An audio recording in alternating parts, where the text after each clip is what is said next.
Battling over birth certificates. Oklahoma lawmakers are speaking out after a settlement with the State Department of Health and a former Oklahoman. That person identifies as non-binary. That's someone who doesn't identify as male or female, and they sought to change their birth certificate to accurately reflect who they feel they are.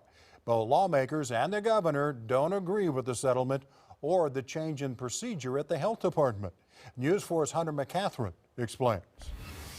As originally reported by NonDoc, back in December 2019, Kit Lauralead applied to make changes to their Oklahoma birth certificate, specifically to their name and sex. The Oklahoma State Department of Health replied that a name change could be made, but amending the sex to non-binary wouldn't be possible. After the denial, Lauralead filed a lawsuit against several OSDH members in August of 2020. We got a reply from the Attorney General and with all of the arguments they were going to make, and we thought it was going to be even longer.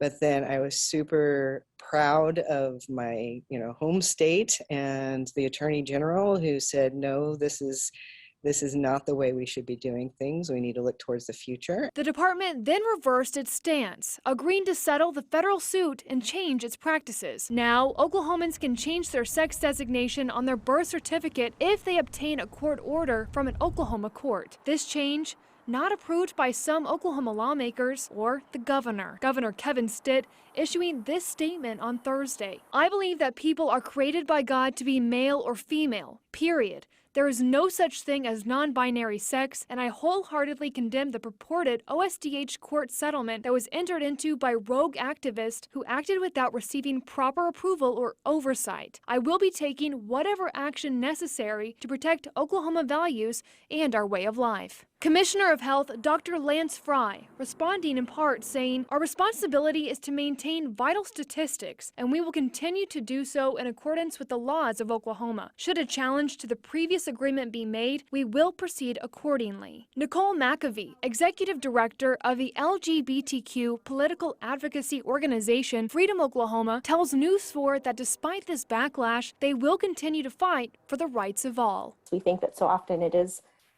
drafted or promised without ever sort of talking to the community members who are most directly affected by it. And while we always hope that more information will change people's minds, we're also prepared to continue to do the work and engage in the fights if it doesn't. In Oklahoma City, Hunter McCatherine, Oklahoma's News 4. Well, earlier this week, Senator Michael Bergstrom filed Senate Bill 1100, which would restrict birth certificate gender options to male and female in Oklahoma.